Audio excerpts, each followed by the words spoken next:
Dear students, आज हम पढ़ने वाले हैं बीएससी फर्स्ट ईयर का जो आपका फर्स्ट सेमेस्टर है और फर्स्ट सेमेस्टर का जो फर्स्ट पार्ट है बेसिक ऑफ फिजिक्स। देखिए, बेसिक ऑफ फिजिक्स में कुछ टर्म्स दिए गए हैं जिसके बारे में जानना आपको बेहद ही आवश्यक है। मैंने अपने पिछले वीडियोज में फिजिकल क्वांटिटीज़ के बारे में डिस्कस किया हूँ, जिसको आप जाकर देख सकते हैं। उस वीडियो का लिंक आपको वीडियो के डिस्क्रिप्शन बॉक्स में मिल जाएगा, आप इजीली वहीं से जाकर चेकआउट कर सकते हैं। नेक्स्ट, अब उसके आगे देखिए, सेकेंड टर्म्स है आपका मैकेनिक्स। मैकेनिक्स क्या होता है? देखिए, मैकेनिक्स क्या है, यह भी एक ब्रांच है किसका? फिजिक्स का। मतलब बोल सकते हैं कि the branch of physics in which we study about the effect of forces on any material या बॉडीज। मतलब कि मैकेनिक्स क्या है, यह भी एक ब्रांच है किसका? फिजिक्स का, जिसमें हम क्या पढ़ते हैं? Effect of forces. मतलब कि फोर्सेस के इफेक्ट के बारे में किसी भी मटेरियल या बॉडीज के ऊपर। मतलब कि मैकेनिक्स में हम बेसिकली फोर्सेस के बारे में डिस्क्राइब करते हैं कि किसी मटेरियल किस तरह का फोर्सेस लग रहा है, इसके बारे में हम डिटेल में डिस्कशन करते हैं। देखिए, मैकेनिक्स आपका दो होता है, एक होता है स्टैटिक्स और सेकंड होता है आपका डायनामिक्स। देखिए, स्टैटिक्स में क्या होता है कि हम भी इफेक्ट ऑफ फोर्सेस के बारे में ही बात करते हैं स्टैटिक्स में भी।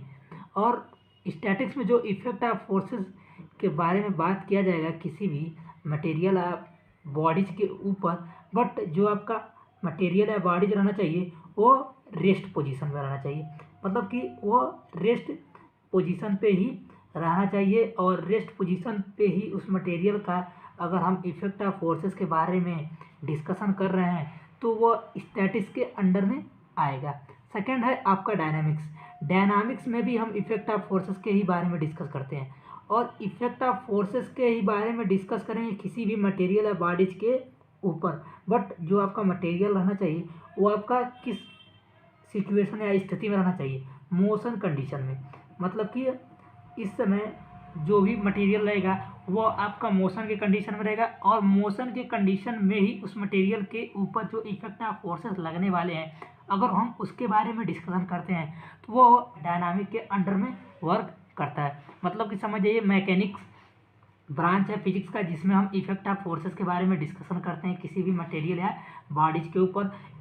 मैकेनिक्स आपका दो तरह का होता है, फर्स्ट होता है स्टैटिक्स और सेकंड होता है डायनामिक्स। स्टैटिक्स में आप इफेक्ट ऑफ फोर्सेस के बारे में डिस्कस करते हैं, वो भी एट रेस्ट पोजीशन में। But in case of dynamics वहाँ पर भी हम इफेक्ट ऑफ फोर्सेस के ही बारे में बात करते हैं किसी भी मटेरियल या बॉडीज के ऊपर, बट उस समय जो मटेरियल का स्थिति रहना चाहिए वो एट मोशन कंडीशन में होना चाहिए। नेक्स्ट आपका टॉपिक है वेलासिटी। देखिए, वेलासिटी अभी तक हमने यही पढ़ा कि डिस्प्लेसमेंट पर यूनिट टाइम, उसी को हम क्या बोलते हैं? वेलासिटी।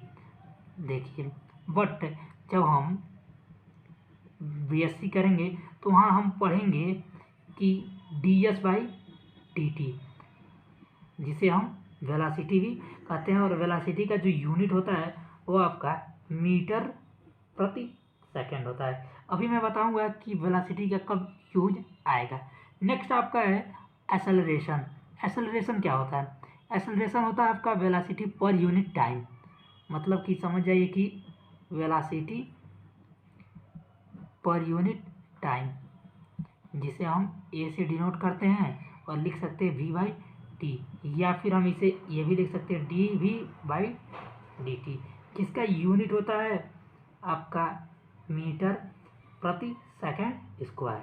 नेक्स्ट, मैं आपको एक एग्जांपल देता हूँ जिसके माध्यम से वेलोसिटी और एक्सेलरेशन के बारे में पूरा आपको डिटेल में समझाने की कोशिश करता हूँ। अगर मान लीजिए कोई डिस्टेंस यस दिया हुआ है कि 3t³ plus 6t² plus 2t plus 8 और आपसे पूछा जाए कि आप वेलोसिटी और एक्सेलरेशन को फाइंड आउट कीजिए, मतलब कि अगर डिस्टेंस दिया हो और पूछ दिया जाए वेलोसिटी और एक्सेलरेशन क्या होगा किसी भी टाइम इंटरवल में, तो इसके लिए हम क्या करेंगे, इसको हम एक बार डिफ्रेंशिएट करेंगे, तो मतलब कि ds/dt निकालेंगे। देखिए, और देखिए ds/dt क्या है आपका v, तो मतलब v बराबर ds/dt। अगर हम इस इक्वेशन को एक बार डिफ्रेंशिएट कर दें t के रिस्पेक्ट में, तो अब हम इसे ईजिली यहीं से वेलोसिटी को फाइंड आउट कर सकते हैं। तो यहाँ से हमें मिल सकता है 3 3 जा 9 t² प्लस 12 t प्लस 2 हो जाएगा। ये आपका क्या हो जाएगा, वेलोसिटी। अगर हम इस वेलोसिटी को जो दिया हुआ है 9t² प्लस 12t प्लस 2 को एक बार और डिफ्रेंशिएट कर दें, किसके रिस्पेक्ट में, t के रिस्पेक्ट में, मतलब कि बात करें a बराबर होता है आपका dv/dt, जो कि होगा d/dt of 9t² plus 12t plus 2। तो देखिए, अगर हम इसे एक बार और t के रिस्पेक्ट में डिफ्रेंशिएट करेंगे तो ईजिली हम यहाँ से एक्सेलरेशन भी फाइंड आउट कर सकते हैं, जो कि होगा 18t प्लस 12। मतलब कि अब देखिए, यहाँ से हमने डिस्टेंस का अगर इक्वेशन दिया हुआ है तो ईजिली वन टाइम डिफ्रेंशिएट करके हम वेलोसिटी निकाल सकते हैं, और एक बार और डिफ्रेंशिएट कर देंगे वेलोसिटी को तो ईजिली हम एक्सेलरेशन फाइंड आउट कर सकते हैं। इसीलिए मैंने यहाँ पर ds/dt और dv/dt को डिस्कस किया हूँ। नेक्स्ट आपका टर्म्स दिया गया है कि मोमेंटम। देखिए, मोमेंटम क्या होता है, मोमेंटम आपका होता है प्रोडक्ट किसका, मास है वेलोसिटी का, मतलब कि द प्रोडक्ट ऑफ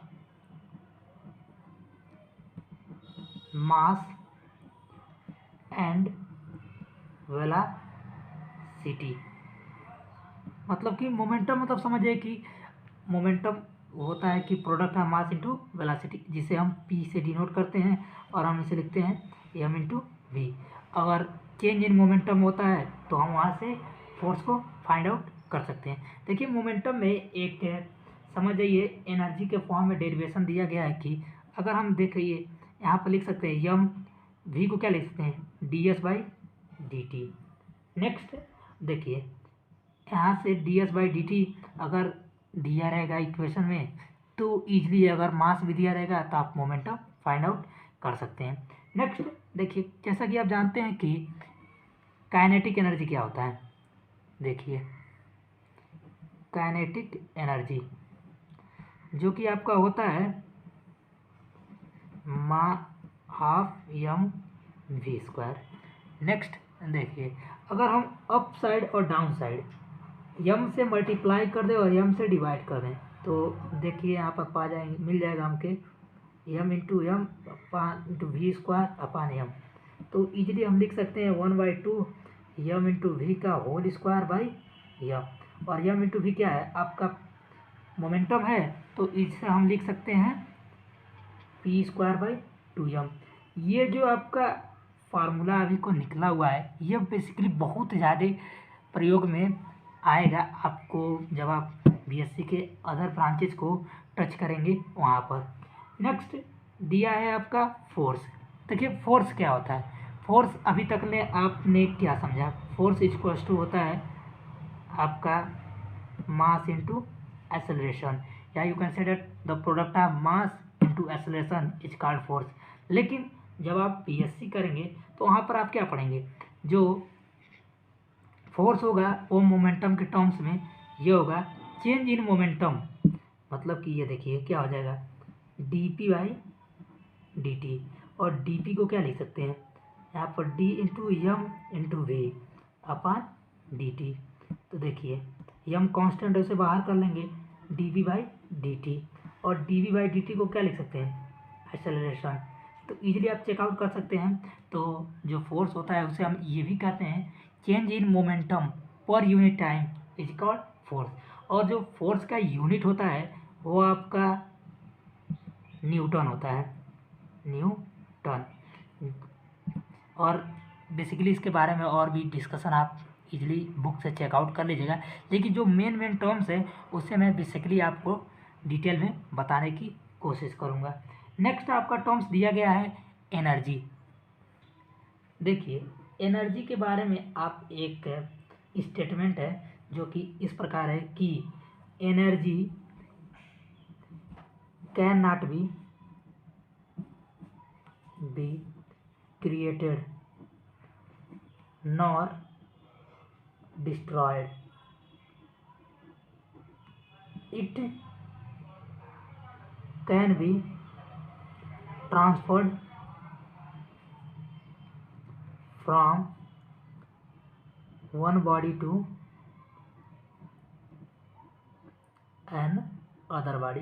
मतलब कि समझिए एनर्जी के बारे में ये जो स्टेटमेंट है यह मतलब बहुत ही इम्पॉर्टेंट है। इसके बारे में समझिए एनर्जी को हम ना कि क्रिएट कर सकते हैं ना ही हम उसे डिस्ट्रॉय कर सकते हैं, केवल हम उसको एक फॉर्म से दूसरे फॉर्म में ट्रांसफ़र कर सकते हैं, या कह सकते हैं कि एक बॉडी से दूसरे बॉडी में हम ट्रांसफ़र कर सकते हैं।